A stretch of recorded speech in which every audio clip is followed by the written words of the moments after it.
Boa noite a todos. Estamos iniciando mais uma reunião do Grupo Espírita Recanto da Prece Eurípides Barçanufo, na cidade de Campo Grande, Mato Grosso do Sul, Brasil, planeta Terra, da Via Láctea. É uma imensa satisfação ter a presença de cada um de vocês aqui conosco, os nossos amigos visitantes, as pessoas que vêm sempre. E hoje nós vamos conversar um assunto muito interessante, porque é um marco na história do movimento espírita. Hoje completa aniversário de O Livro dos Espíritos, não é isso? Foi lançado no dia 18 de abril de 1857, lá em Paris. Como lá tem umas 5 horas mais que aqui, já é aniversário do livro. E esse livro, ele deu início ao movimento que é o Espiritismo. Ele define os nomes. O Allan Kardec foi muito feliz quando explica claramente a importância da nomenclatura, o perigo da sobreposição de uma palavra ter vários significados. Ele define o método que ele utilizou na investigação da mediunidade. Toda vez que se investiga algo de uma forma metodológica, nós estamos realizando ciência, assim que se constrói o conhecimento. A ciência é a construção do conhecimento correto. E o Allan Kardec fez os testes de hipóteses através de um método científico para traduzir as verdades que a mediunidade ensinava. Existe um item no Livro dos Médiuns em que o espírito Erasto dá uma comunicação e diz: é preferível que você negue, rejeite 9 ou 10 verdades a aceitar uma única ideia errada. Porque o Espiritismo é construído sobre um conjunto de ideias e se tiver uma única ideia errada, pode desmoronar toda essa construção. Então ele pisa com passos lentos e muito firmes na construção desse conhecimento. Ele aborda todo o conhecimento que existe? Não aborda, mas aquilo que está lá ele traz com muita firmeza, com muita serenidade. E ele traz uma revolução ao publicar o Livro dos Espíritos. Ele traduz então que cada um de nós é uma alma criada por Deus com muito amor, mas individual, única. Essa alma é criada simples e ignorante e evolui ao longo do tempo. Ela encarna em corpos masculinos, em corpos femininos, brancos, pretos, amarelos, vermelhos. Ela encarna em todas as posições para que assim aprenda tudo o que tem para aprender e evolua. Nós, como seres imortais, fomos criados em algum momento sem nenhum conhecimento e vamos ter que evoluir pelo método de aprendizado e erro. Vamos errar, aprender. Depois errar em outra área, aprender de novo. E assim é a evolução de todas as almas. E isso nos trouxe àquela época uma revolução inacreditável. Não havia mais necessidade de um monte de coisas que houve antes. Passamos a ter necessidade de nos esforçar cada vez mais por fazer o bem, cada vez mais errar menos, cada vez errar menos. E assim, o Livro dos Espíritos nasceu como uma grande revolução. E hoje nós convidamos 2 amigos, o Paulo de Tarso vai falar primeiro, em seguida o Décio e Andoli, e eles vão nos responder essa pergunta: o Livro dos Espíritos ainda é uma revolução? Uma revolução nas nossas vidas, na nossa sociedade? Ou foi só na época em que ele foi lançado? Então esse é o convite e desafio para os nossos amigos que vão nos ajudar na reunião de hoje. Eu vou iniciar convidando a Regina para a prece de abertura e em seguida da prece o Paulo já pode vir aqui e depois o Décio. Obrigado a todos que estão aqui conosco. Eu vou pedir 2 minutos. Eu vou pedir 2 minutos para falar que mês de abril tem um senhor do outro centro que eu vi e ele falava que é o mês do céu mais bonito, que é para a gente observar que o céu em abril é maravilhoso. Eu não sei por quê, mas em abril no dia 2, nascia Francisco Cândido Xavier.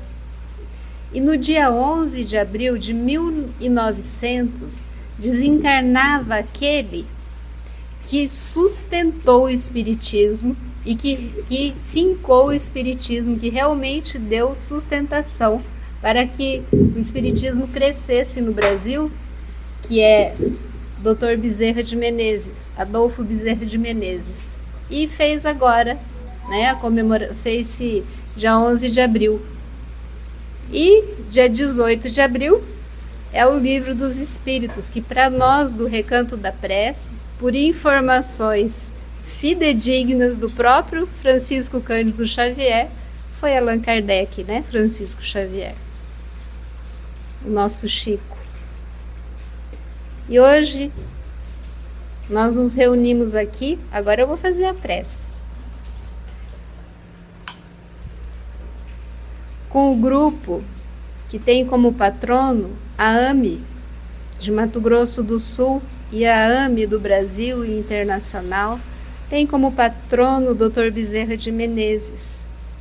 E ao seu coração amoroso, que está ligado a Maria Santíssima, nós agradecemos as bênçãos que temos recebido, por termos aportado nesta encarnação, em solo brasileiro, para que nós, espíritos, acordemos para as verdades espirituais, para que possamos fazer a nossa parte na transformação de um planeta melhor, de um planeta de paz, a partir daquilo que se irradia da nossa essência, do nosso espírito, que é o nosso pensamento e as nossas atitudes. Abençoa, Mestre Jesus, os nossos propósitos de servir ao bem, de sermos melhores a cada dia e de conseguirmos sustentar tantas bênçãos que temos recebido do Espiritismo, do Dr. Bezerra, em especial desta casa que aqui nos abriga hoje.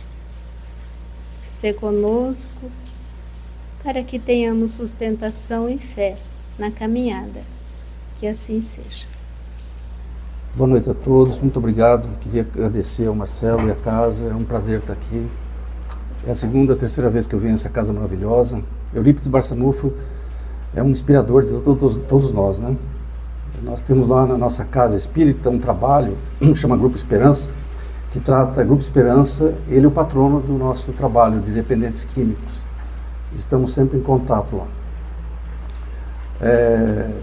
Essa questão, vamos direto ao assunto aqui, né? Do Livro dos Espíritos, se ele ainda é um tema, um livro revolucionário, ele é muito interessante, porque, de certa forma, se nós formos ver do ponto de vista moral e espiritual, ele é revolucionário, não tem a menor dúvida. Ele é um marco, uma transição para nossas vidas, para a vida aqui na Terra. Então, do ponto de vista espiritual e moral, ele, sem dúvida nenhuma, é um marco, uma transição muito importante. Agora, quando a gente vai estudar um pouquinho, né, eu estudei um pouquinho para ver vamos nos perguntar o que é um livro, uma ideia revolucionária. Então, uma ideia revolucionária é algo que transcende, uma ideia que transcende países, é global em certo sentido. Então, ela teria que atingir, de certa forma, o mundo como um todo, como o Iluminismo, a Revolução Industrial. São livros que transcenderam o mundo inteiro, se espalharam. Um dos critérios para você dizer que uma ideia revolucionária é que ele tem amplidão e globalização em um certo aspecto. Eu diria mais que o Livro dos Espíritos ele é uma obra disruptiva, um termo seria certo, uma ideia que não tem vamos dizer, uma amplidão. Muitos países não adotaram, não foram traduzidos, e se desconhece essa obra maravilhosa. Então, de certa forma, ele tem um papel muito importante, foi um dos livros mais editados do mundo, né? Se a gente for ver na origem do livro, da sua criação, Lá no início ele foi editado 22 vezes em 17 anos, então ele foi um best-seller. Alguns autores consideram que ele foi um best-seller na França. E no Brasil ele é um dos mais editados também. Então Allan Kardec foi muito feliz com essa obra, junto com a espiritualidade, em reunir essa falange de espíritos maravilhosos, né? Que muitos deles se identificaram e nos trouxeram informações tão importantes e tão atuais até, né? Eu digo atuais porque muitas coisas que estão lá, uma das coisas que às vezes nos impressionam é que o livro tem 168 anos. Então, muitas pessoas torcem o nariz para um livro assim, né, de 168 anos, né? Falam, puxa, é um livro muito antigo, tem termos antigos ainda. Mas se você for ver, a obra de Darwin ele foi feita mais ou menos na mesma época. O Capital do Marx também, mais ou menos da mesma época. Uma coisa que nós devemos diferenciar, me atendo um pouquinho a esse tema, depois eu vou abrir um pouquinho mais, nós temos que diferenciar o que é desatualização léxica, do léxico, da língua, dos termos, e algo que é um ultrapassado. Isso é muito importante. Então, algo que é desatualizado, a origem das espécies, do Darwin, de outros cientistas, do Marx, tem muitas palavras que foram ultrapassadas, são ultrapassadas, muitos termos, conceitos. Mas livro ultrapassado é um livro que todos os conceitos eles estão errados, já foram ultrapassados, eles não são mais verdades, já foram derrubados de alguma forma e tudo mais. O livro dos Espíritos está muito longe disso. As suas ideias transcendem, são muito importantes até hoje, então nós devemos respeitá-lo muito. E eu só tenho a agradecer por nós estamos vivendo ainda esse livro e devemos estudá-lo frequentemente. Então isso é muito importante. Agora sobre a obra um pouquinho, eu acho que podemos vê-la sobre alguns aspectos assim. Um aspecto, vamos dizer, científico que o próprio Allan Kardec gostava, como o próprio Marcelo falou, ele abordou essa questão aqui da ciência, na sua metodologia de investigar e tudo mais. Isso é inegável. Recentemente até um autor que todos conhecem, a maioria conhece, o Alexandre Moreira, esse mês, publicou um artigo falando da metodologia especificamente do Allan Kardec. Muito bacana ver que essas ideias estão se ampliando cada vez mais. Uma metodologia sem dúvida nenhuma científica. Então, quando nós vemos alguns termos, só para me referir a alguns termos assim, por exemplo, o termo germen, que dá muita confusão no Livro dos Espíritos. Então ele foi publicado antes de Pasteur e do Koch na Alemanha, que não se tinha uma ideia ainda de bactérias, de germes, de micro-organismos muito bem consolidado. Germen era semente, era algo que dava origem a alguma coisa viva. Então era algo que originava alguma coisa.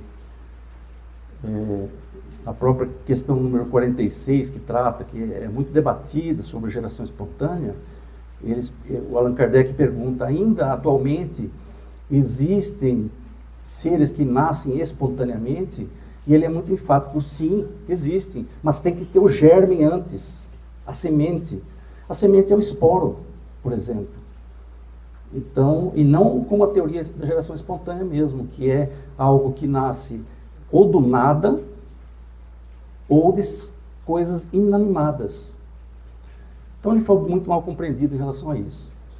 Do ponto de vista da obra em si, eu acho que ela tem muitas coisas até que são previsões muito interessantes. Eu estou falando dessas pequenas palavras do ponto de vista científico. Depois vamos falar da parte filosófica e moral, que é o principal.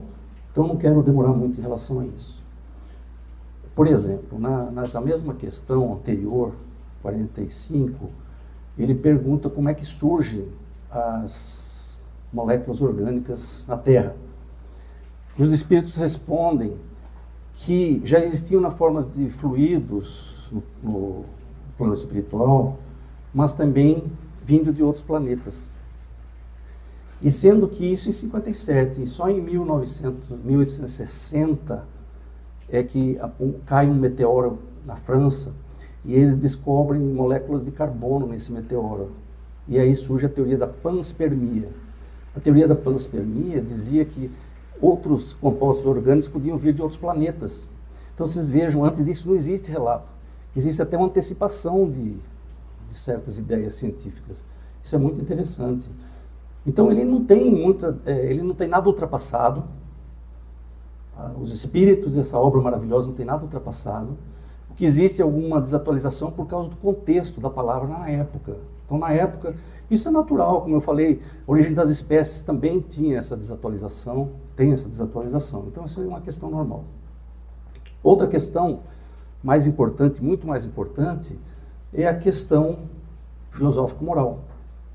Eu gosto muito quando Allan Kardec coloca no Livro dos Espíritos que o livro é a filosofia espiritualista com repercussões morais. Então ele abre o coração para dizer sim, tem um fundamento espiritualista, não há como negar, né? Mas tem as repercussões morais. Isso sim é um paradigma, um novo paradigma, porque o espiritualismo na época se preocupava com questões da elevação pessoal, mas também de outras questões, mas não focava muito nas questões da elevação moral dos indivíduos, né? Então esse paradigma foi muito interessante, muito original, que eu acho que evoluiu bastante. E na questão filosófico-moral ainda, nós temos que lembrar que os espíritos citaram pela primeira vez as 10 ou 12, agora estamos falando aqui, as 10 ou 12 leis naturais, né? Então, isso é pela primeira vez surge na literatura do mundo alguém que classifica as leis naturais e debate cada uma delas através de um método socrático belo, de perguntas e respostas. Então, para mim, ele ainda, para muitos, é uma obra maravilhosa, resumindo o meu pensamento aqui, e não me estendendo muito, que ainda tem muito a nos contribuir, que nós devemos ler várias vezes, estudar profundamente, ainda tem muitas coisas. Alguém já disse no meio espírita que ainda vamos precisar de mais 300 anos aí de estudos dessa obra para entendê-la de qualquer maneira, mais profundamente. Porque existe no meio das respostas, às vezes curtas, muito sentido profundo. Antes do Livro dos Espíritos, a classificação das leis naturais, Tomás de Aquino tinha feito, centenas de anos atrás. Ele classificou as leis naturais em físicas e morais. Depois teve quem foi o criador da antroposofia, ele criou lá umas 5, 6 leis, uma delas foi a lei do gênero que no universo você ia ter sempre uma divisão entre sexo masculino e feminino. Então, e aí depois também o hermetismo faz uma classificação, então aí vem Kardec e cumpre com os espíritos uma classificação maravilhosa, que separa bem as leis, né, entre leis físicas, morais, de adoração. Então eles trazem para nós uma tradução das leis universais de uma forma muito bela e fácil de compreender. Então, eu vejo essa pergunta, Marcelo, e aqui a todos vocês, como uma pergunta que se enquadra plenamente. Continua sendo uma revolução do ponto de vista filosófico, moral, espiritual. Sim, continua sendo, sempre vai ser um marco na nossa vida, passando de um mundo primitivo para um mundo de um mundo de expiação e prova para um mundo de regeneração, vamos dizer assim, inaugurando uma nova fase. Então isso é muito importante. E lembrar que essa questão dos termos, que muitas vezes nós espíritos, às vezes, ou outras pessoas que vão, é muito importante isso, que vão conhecer o espiritismo, elas entram e já muitas vezes encontram esses termos um pouco mais arcaicos, mais antigos, alguns conceitos. E é nosso dever também sempre levantar essas questões como foram levantadas aqui. Ainda há atualidade, ainda há um estado de revolução ou de atualidade, de importância, sim, sem a menor dúvida que há isso. Então são breves, assim, um resumo daquilo que eu queria dizer para vocês, dizendo que as obras espíritas, isso não se resume só ao Livro dos Espíritos, mas as outras obras, elas trazem termos e questões que precisam ser discutidos entre nós e atualizados. Mas não defendo também que nós temos, não sei, isso é uma questão para se discutir, você tem que trazer um novo, mudar lá de germe para bactéria, por exemplo, atualizar como é feito. O livro, por exemplo, da Origem das Espécies, eles fazem essa atualização. Eles pegam termos lá da época dele e atualizam. Então, não sei. Essa é uma outra questão que a gente pode debater um outro dia. Não é o caso aqui. Então, sim, continua sendo uma revolução do ponto de vista moral e espiritual. Do ponto de vista epistemológico, científico, não é uma revolução, porque uma revolução tem uma definição. na ciência. E ele não se enquadra. Mas é disruptiva, porque ela rompe com uma questão, na época, abrange menos países, menos regiões, mas ela é disruptiva, porque ela muda o conceito de espiritualidade e acresce esse conceito de repercussão moral. Então isso é muito importante. Passo agora a palavra para o Décio para complementar aí as breves palavras. Muito obrigado, pessoal. Bom, boa noite. Vocês lembram como é que começou essa história toda? Porque nós somos evolucionistas, né? Nós somos espíritas, a gente é essencialmente evolucionista. E como é que começou essa coisa? No mundo primitivo, como o Paulo citou aqui, em que você tinha seres hominais ainda sem conceito moral estabelecido, e com tudo a ser feito, com tudo a ser construído em relação ao nosso desenvolvimento moral. E aí, o que é que a administração do planeta fez? Pegou um missionário e escolheu a única cultura da época que era monoteísta, os judeus, e mandou Moisés. Moisés veio e ele não só lançou a lei mosaica com o Pentateuco mosaico, mas principalmente o Decálogo, as 10 leis básicas, né, que introduziam uma questão moral para aquele povo que já tinha um bom caminho andado, que eram monoteístas. O resto todos eram politeístas, né?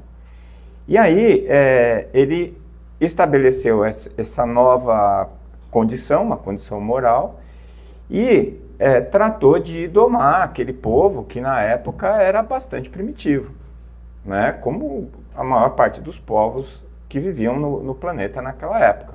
Nós estamos falando de 1.500 anos, de 500 anos antes de Cristo, né? 1.500 anos antes de Cristo. Estou falando uma coisa bem atrás. E o que aconteceu?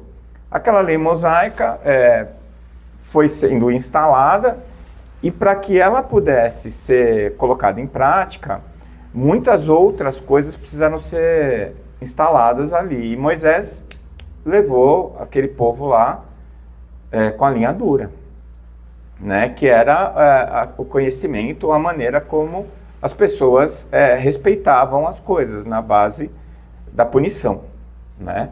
E isso foi instalado durante um período bastante grande da história da humanidade, até que nós estávamos já numa outra posição, né? Numa posição já de passarmos por uma outra fase do nosso processo evolutivo. E aí, o próprio Jesus vem para instalar no planeta, ou começar a instalação da sua doutrina, que é a doutrina cristã. Tá? Então ele mandou primeiro um batedor, que foi Moisés. Moisés fez o trabalho dele, pegou aquele povo que já era monoteísta, estabeleceu ali uma regra, uma cultura, que foi vindo, né, se desenvolvendo com os erros e os desacertos próprios de nós, seres humanos, né?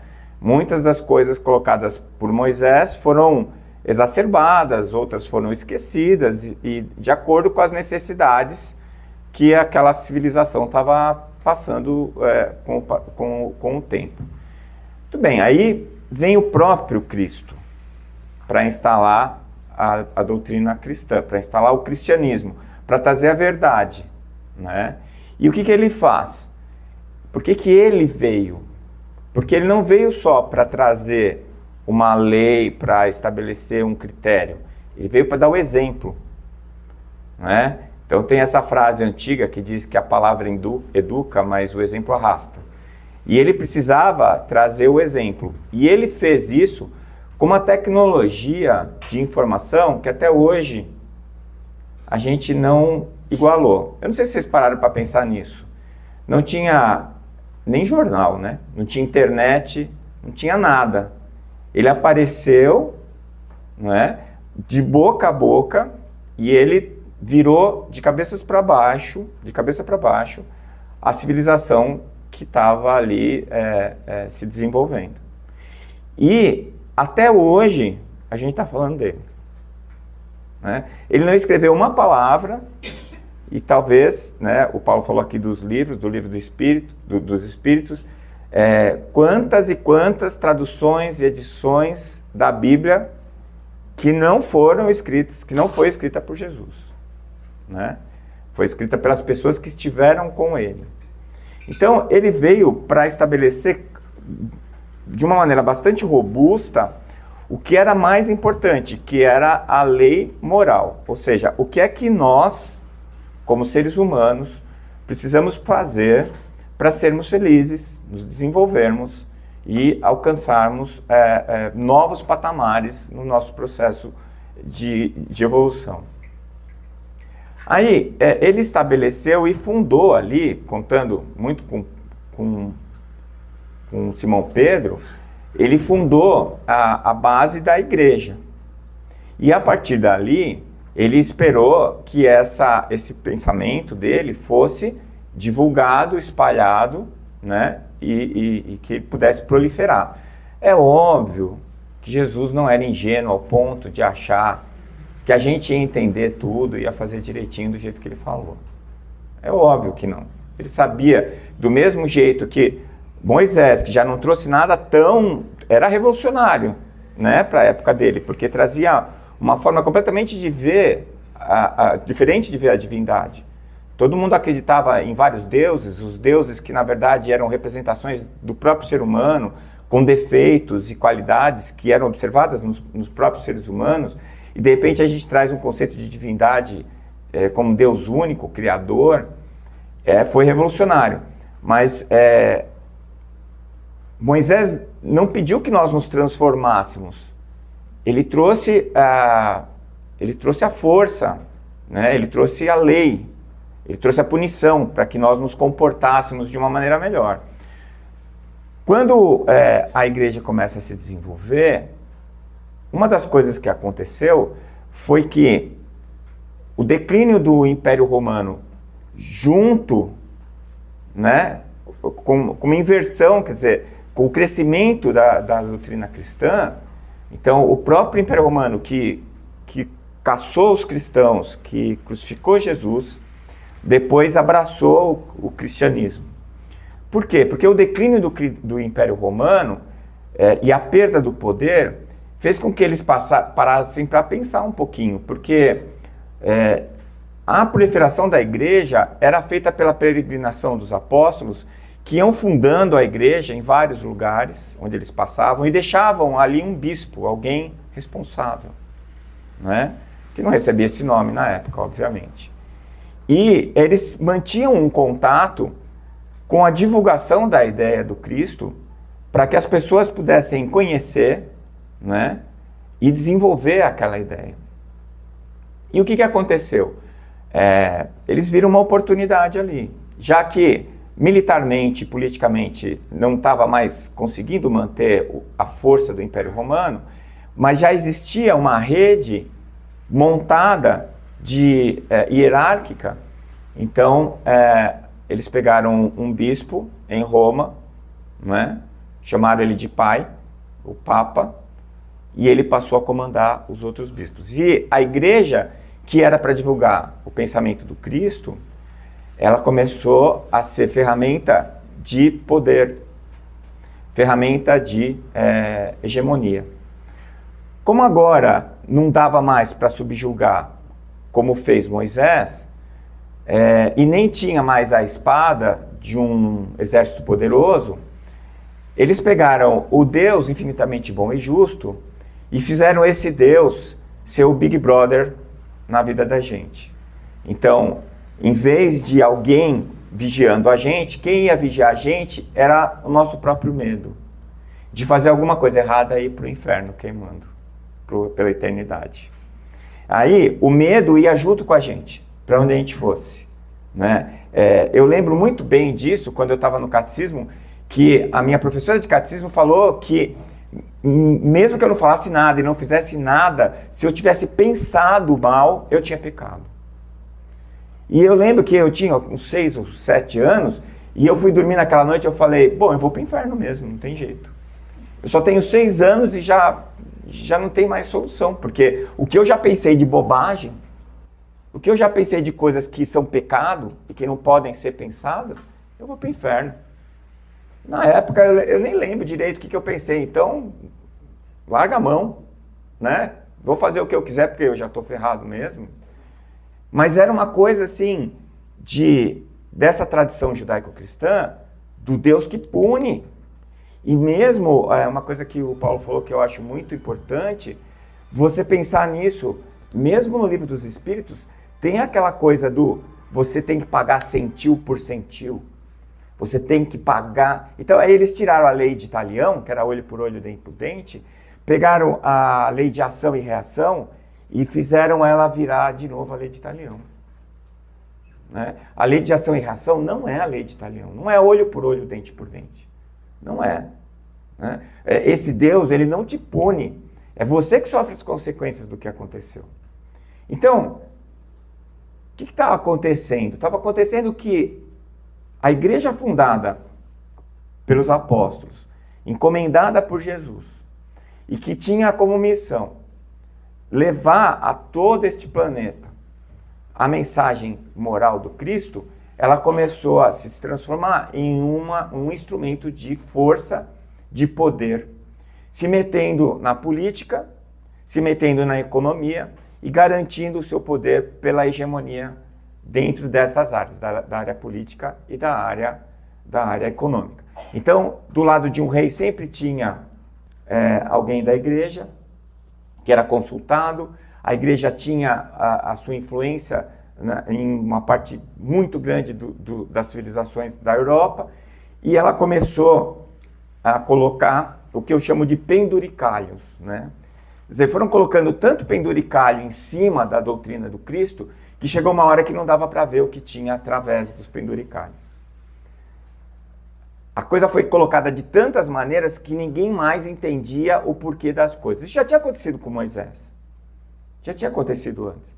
Quando você paga alguém para rezar para você, né, e os fariseus, né, que iam rezar, e rezavam em voz alta, que era para todo mundo saber que ele estava rezando, porque ele estava ganhando para rezar pelo outro, e o outro falou, não, eu paguei para o cara rezar, ele rezou 3 dias para mim, eu estou salvo. Quer dizer, isso não é uma coisa que Moisés falou, eles inventaram isso. Inventaram assim, era mais conveniente eu pagar para alguém rezar para mim do que eu ficar lá perdendo meu tempo. Ou seja, era essa a prece que estava falando Moisés? Era sobre isso que ele estava falando, de falar com Deus? Né? E dentro da Igreja Católica isso aconteceu também. E aí, Jesus mandou alguém para tentar dar uma acertada nas coisas. Disse, olha, eu acho muito difícil a gente colocar isso. E eu já sabia que não ia estar, mas era preciso que a gente mantivesse um mínimo de coerência para que a gente conseguisse seguir no caminho planejado. E aí mandou Francisco de Assis. E por que Francisco de Assis nasceu rico? Porque ele era o exemplo. Ele ia dar o exemplo de que o mais importante não era a matéria, mas sim o espírito. E ele viveu a vida dele dando esse exemplo. E ele foi inicialmente falar com Inocêncio III, depois foi falar com Homero III, os 2 papas da época dele, que acharam muito bonito o que ele estava fazendo, muito legal, deram um apoio para ele, mas não fizeram o que ele tinha pedido. Porque ele pediu para a igreja se voltar mais para os pobres. Ele pediu para a igreja voltar mais para a sua origem. Ele pediu para a igreja abrir mão daquele poder que ela tinha. E isso não aconteceu. A coisa foi andando, e veio mais uma tentativa de correção de erro de percurso, que foi a reforma, com Martinho Lutero. E a ideia era que a gente parasse de pensar na igreja como uma ferramenta de poder e a gente voltasse a usar ela como uma forma de entender a mensagem do Cristo. Bom, o que acabou acontecendo é que não só não mudou a igreja, como criou uma outra forma paralela de adoração, que já estava desvinculada a muitas âncoras que estavam vinculadas na Igreja Católica, e que promoveu um desenvolvimento ainda pior de penduricalhos. com várias vertentes, cada vez menos conectadas com a mensagem essencial do Cristo, que é a mensagem moral do Cristo. Tá? E aí a coisa foi andando ao ponto de essas linhas se matarem, né? A Noite de São Bartolomeu é um exemplo disso. Tá? A igreja e o governo francês matou os huguenotes, chacinou os huguenotes, que eram aqueles que estavam aderindo à reforma luterana. Bom, as coisas perderam o sentido dentro da linha da religião. E aí o que aconteceu? Nós somos salvos pela ciência. A ciência vem para trazer coerência a este mundinho de seres humanos ainda aprendendo a ser seres hominais, né? E ela trouxe essa coerência para que a gente conseguisse entender o que estava acontecendo ao nosso redor, entender as leis divinas que são traduzidas pelas leis naturais, como as leis da física, por exemplo. E isso foi mantendo a coerência e fez com que muitos de nós, diante dos exemplos que a religião estava dando, fugissem dessa área, escapassem dessa linha. E, ao mesmo tempo, como efeito colateral, imaginassem que isso estava errado porque acreditava em Deus, ou porque acreditava nas mensagens do Cristo. Isso criou uma rejeição à origem, que já não tinha mais nada a ver com aquele produto que estava sendo colocado. Desde as cruzadas, um monte de guerras que foram fomentadas por conta dessa dificuldade que a gente tinha de se entender, porque a gente não queria se entender. A gente queria dominar um ao outro. Muito bem. Aí, o efeito colateral foi um certo abandono da ideia do Deus único, o abandono da ideia do Cristo, das ideias que o Cristo trouxe. E aí vem o quê? Vem a terceira etapa do processo de implantação, que foi identificado, planejado e colocado em prática por Jesus. A primeira revelação foi Moisés, a segunda Jesus, e aí vem a terceira, que é o Espiritismo, que não está apenas no Livro dos Espíritos. O Espiritismo ele vem pela mente e pelos exemplos de vários pensadores que nascem e ainda estão nascendo e renascendo para implantar as ideias do Cristo sem os penduricalhos.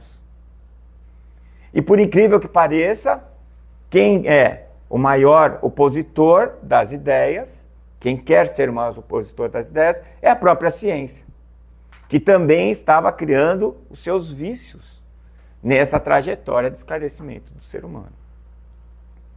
Mas aí vem um cientista que não tem nenhuma intenção de fundar nenhum tipo de doutrina com origem filosófica, que queria entender as leis da física, da matemática, que era interessado na gramática e no ensino, era um pedagogo, e ele vai entender determinados fenômenos das mesas girantes, e a partir dali, seguindo uma metodologia científica rigorosa, ele escreve o Livro dos Espíritos,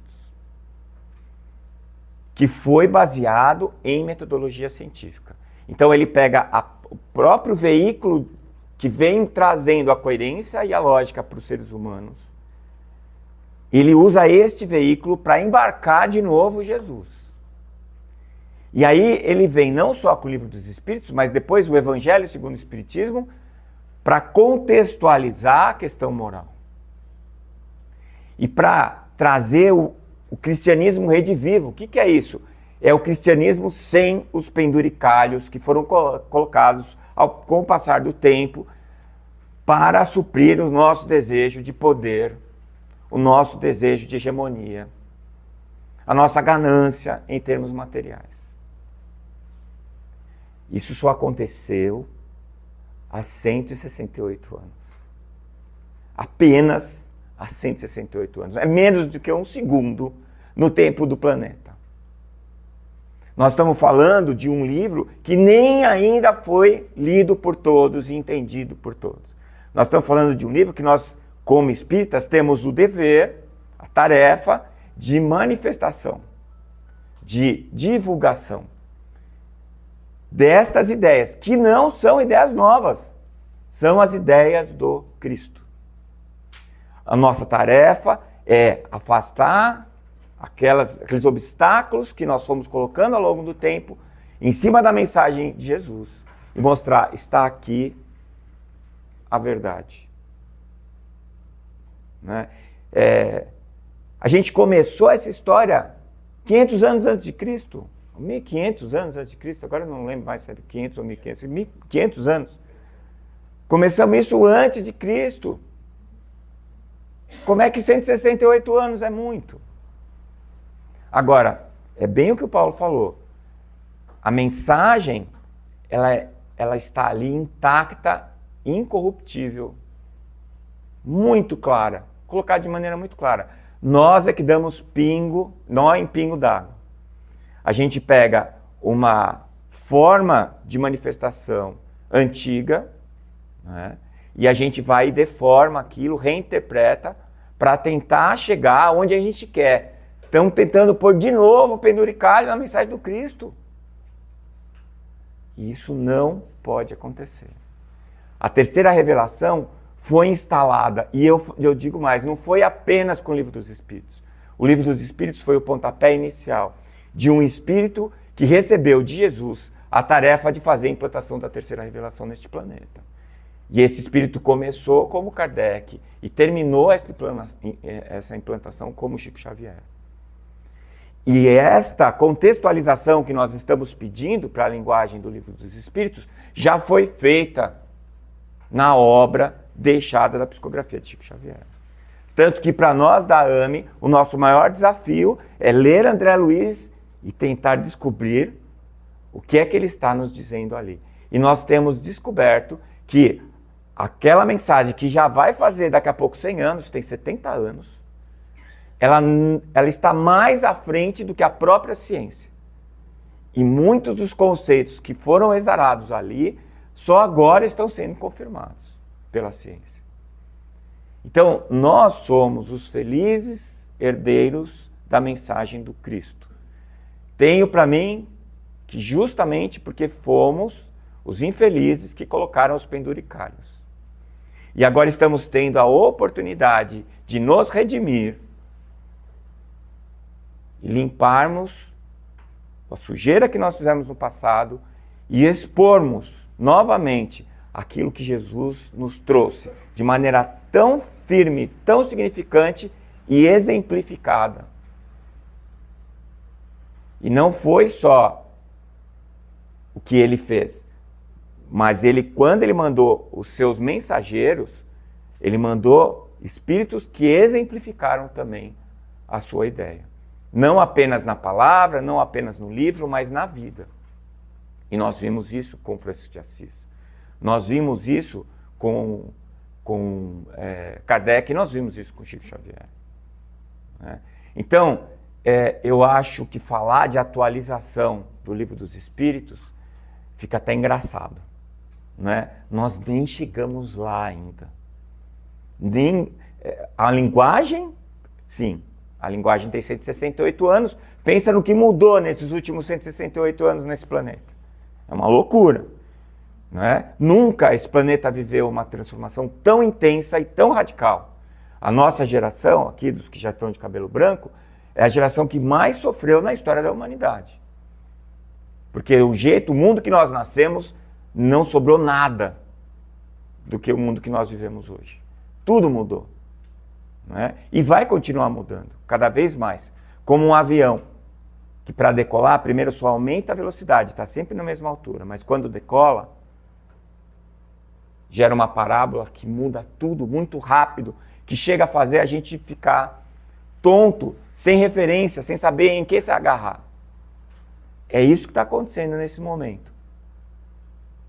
Mas Nós temos as referências, é que elas não estão ao nosso redor, elas não estão nos livros contemporâneos, elas não estão na filosofia, numa filosofia que pretende mudar a existência da humanidade. Não, ela está na mensagem mais antiga que nós temos notícia e que ainda tem a mesma força de que quando foi lançada, que é a mensagem do Cristo.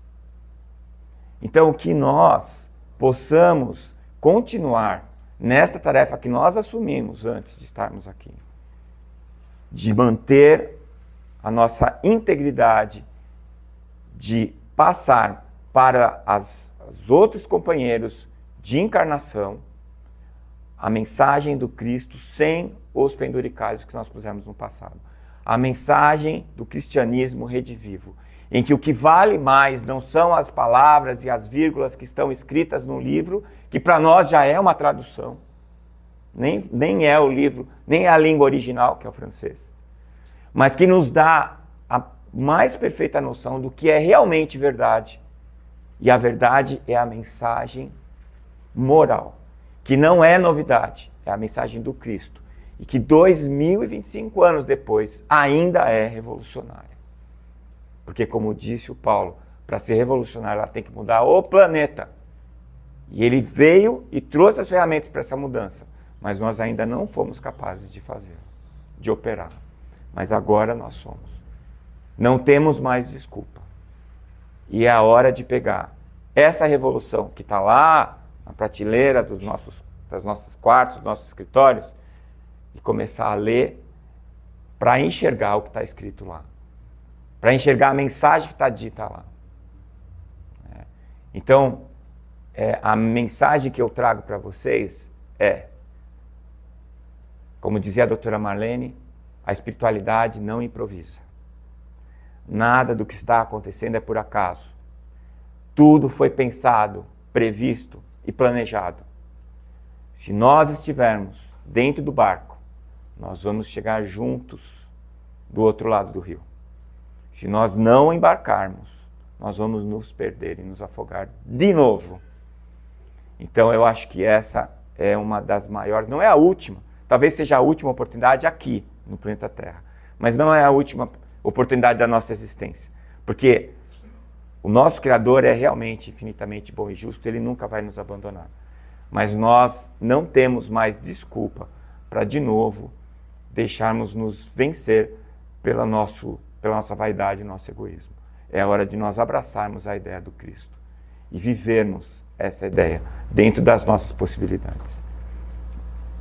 Obrigado.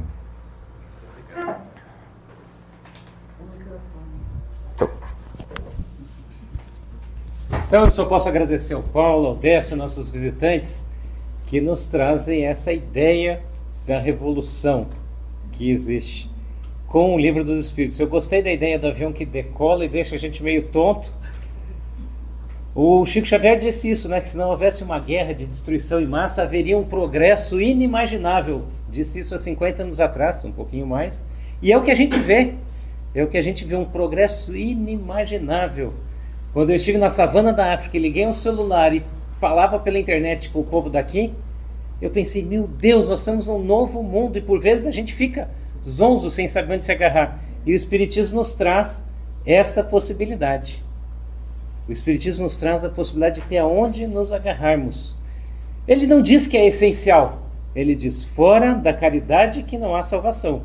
A gente pode ter outras formas de se agarrar, mas ele nos dá essa oportunidade. Então eu agradeço aos nossos amigos que vieram nos esclarecer, ampliar o nosso conhecimento e agora, dando seguimento à reunião, eu pergunto se os nossos amigos têm psicografias para a leitura de hoje. A Cibele, tem a leitura? Então, venha, por favor.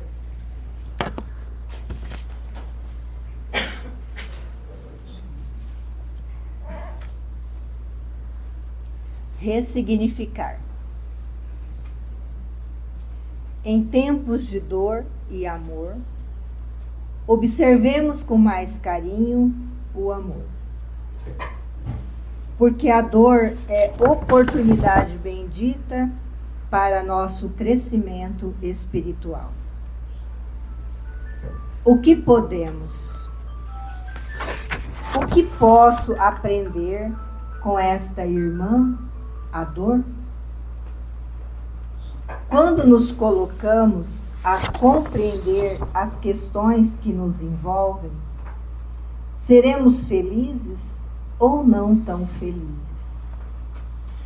Quando nos colocamos a refletir sobre o que nos acontece e o que de bom proveito podemos colher para nós mesmos, isto é ressignificar. Compreender a dor, o sofrimento e se acolher em primeiro momento.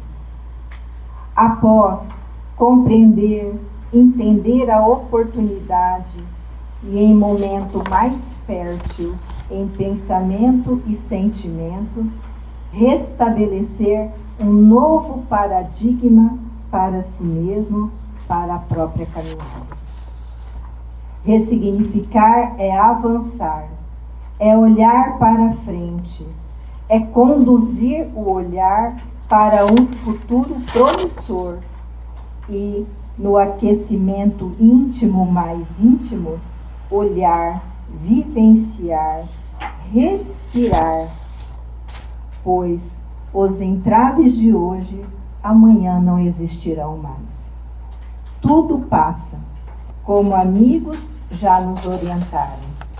Acreditemos, tudo passa. Ressignifiquemos o nosso caminhar em gratidão a Deus. Muita gratidão.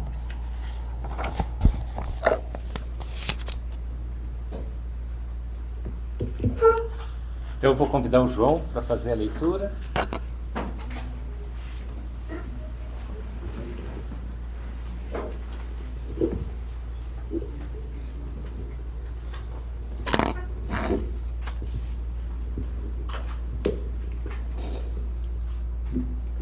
Não tem problema não. Boa noite.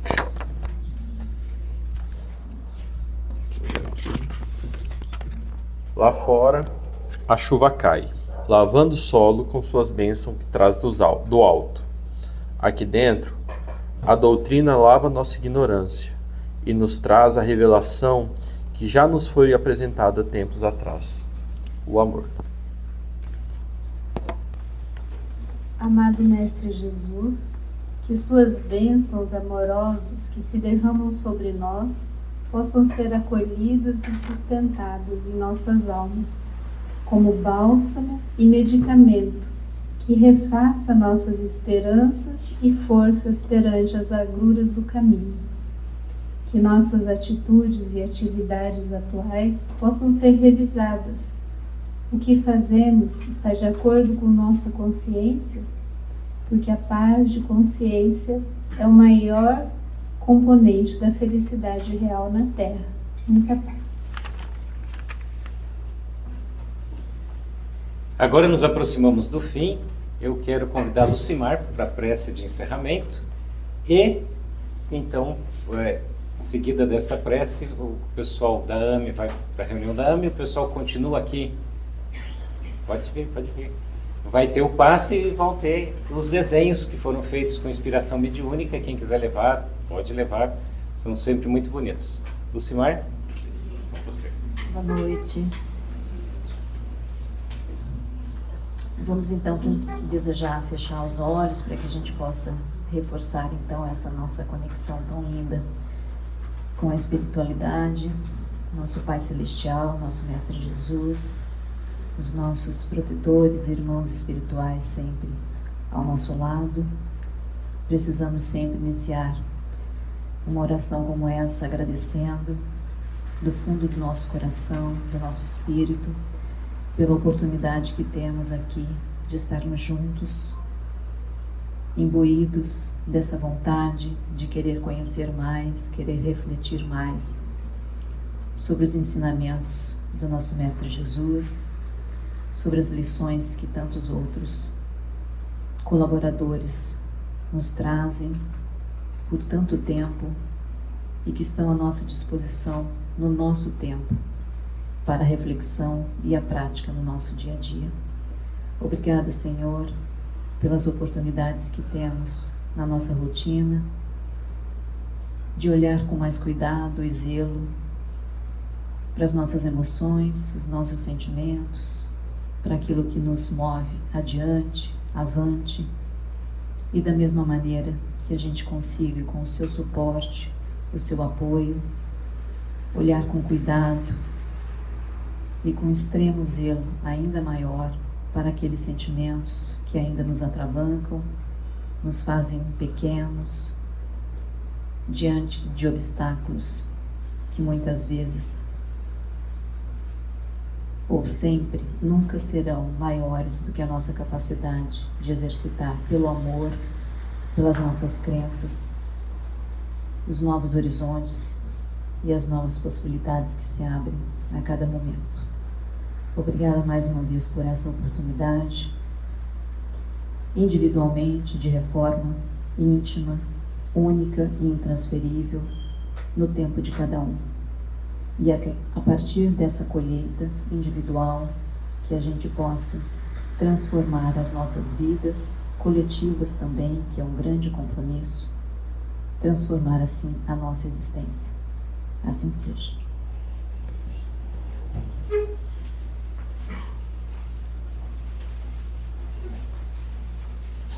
Então, está encerrada a primeira parte. Nós vamos descer para a reunião da AMA e o pessoal vai preparar o passe para quem estiver aqui. Obrigado.